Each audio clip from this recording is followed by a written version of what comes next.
Welcome to our workshop. Have you come across a finishing nail or a brad nail that you need to pull out, but you're not quite sure how to do that? I'm going to show you how. As a furniture repair business, we're opening the doors to our workshop to show you the tools and techniques to repair furniture. What I need to do is take that apart, repair it, and put it back together so I can get this chair in working order. We give you tips to make your repair projects easier. Let's get into the workshop and start fixing furniture. I used to be puzzled about how to pull finishing nails or brad nails, but experience has taught me how to go about doing this.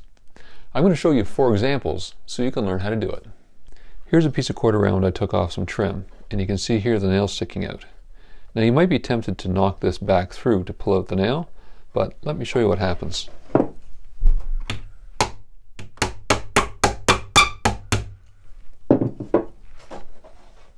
Look at that ugly surface. What ends up happening, because that nail gets driven in and the head is large, it punches in the grain. So when you push it back out, you end up with the wood splitting.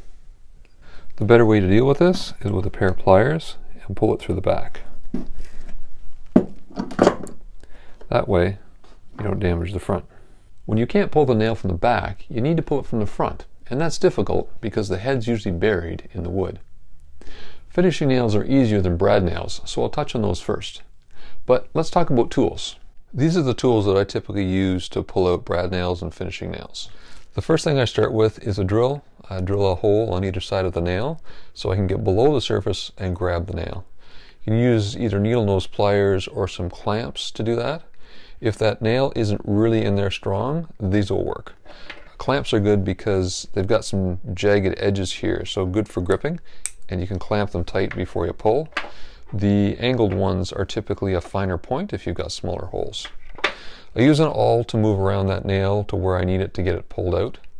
And I use diagonal cutters. This is a regular size, and this is a mini. The mini is really good for getting in those small pockets and pulling those out. And I've used mine so much that I'm losing the tip on it, so I may have to replace it soon. And then these are 2 things I use to pull nails once they're off the surface, to be able to pull them out. I use this one for short nails. When I've got longer ones, I use my great-grandfather's fencing pliers. These are great tools, lots of leverage to be able to pull out something that's long. So on a surface where I don't really care about marring it, I can use that, or just put a block underneath it. I have to take this apart here because the joint's really loose, but there's a nail here, a nail here, and there's 2 nails at the back. Because these are finishing nails, they're flush, there's no way to actually pull them out. So unfortunately I have to damage this chair more to get those nails out. I use a small drill bit here to drill holes in either side of the nail, and then I can use needle nose pliers to pull that nail out.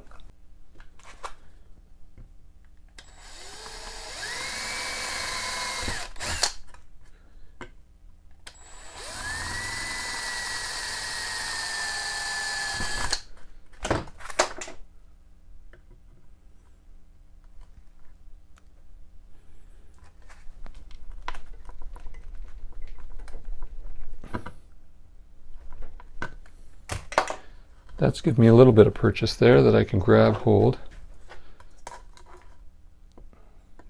and then lever this nail out. There we go. Sometimes you end up with joints like this where someone's put a nail through it. You have to take that nail out before the joint will come apart. So I start by trying to pull it out with the pliers.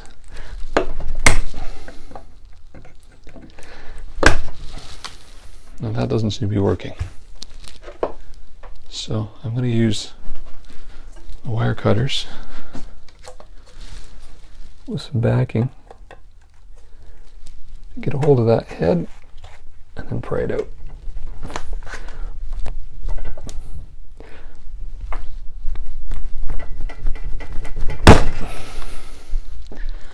So that's gotten out a little bit more.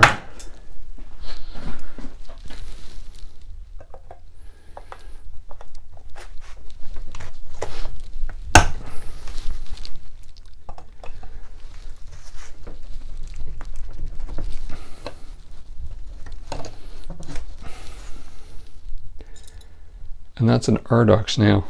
It's got a twist to it. So that's a recent repair. That's a modern nail.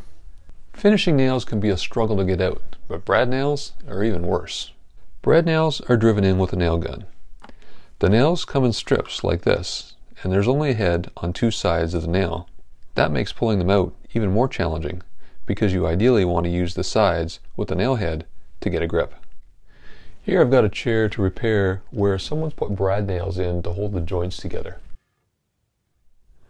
I start by identifying where I think the sides of the brad nail head are. I think they're on these sides here.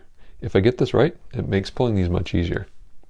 So first I take a drill bit. I use a 5/64 inch drill bit, and I drill a hole on either side.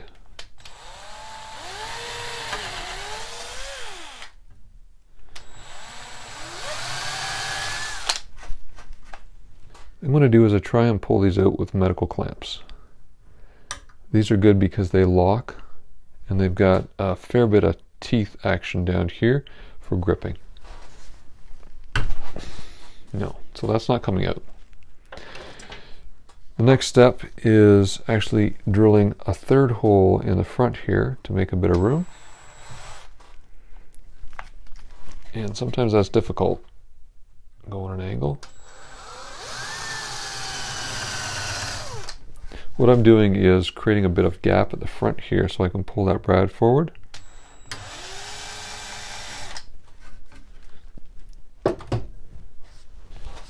And I use an awl to push that nail.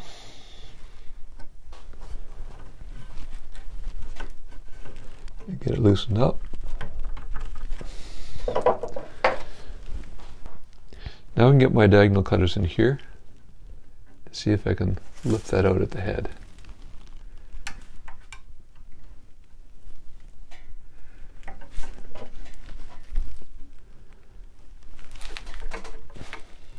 Sometimes if I push an awl down here, it prevents it from moving on me, and I can get a grip on it.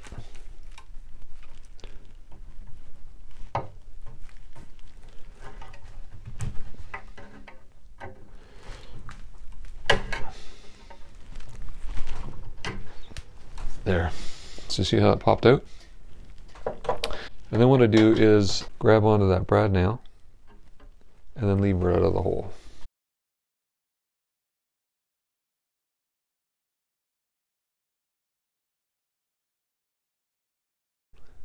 Now the key to this working is using small diagonal cutters. In comparison, this is a regular size. You can see the difference on them. What that allows is a smaller head here to be able to reach in.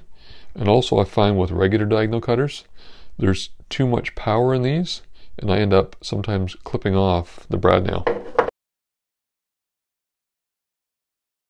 Brad nails are pretty soft, so clipping that's really easy.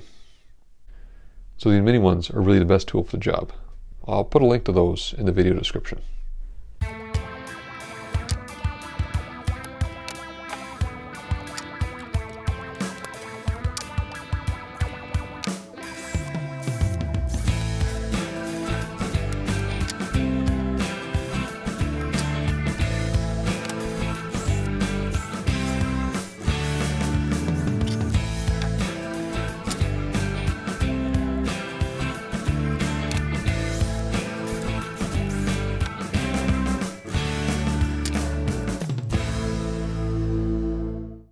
I hope you enjoyed these tips and tricks. Please share this video with someone you think would enjoy it. We're building a supportive community to teach people about how to repair furniture. If you haven't subscribed, click here on the link and click on the bell icon, and you'll get notified when each video is published. Thanks for watching Fixing Furniture.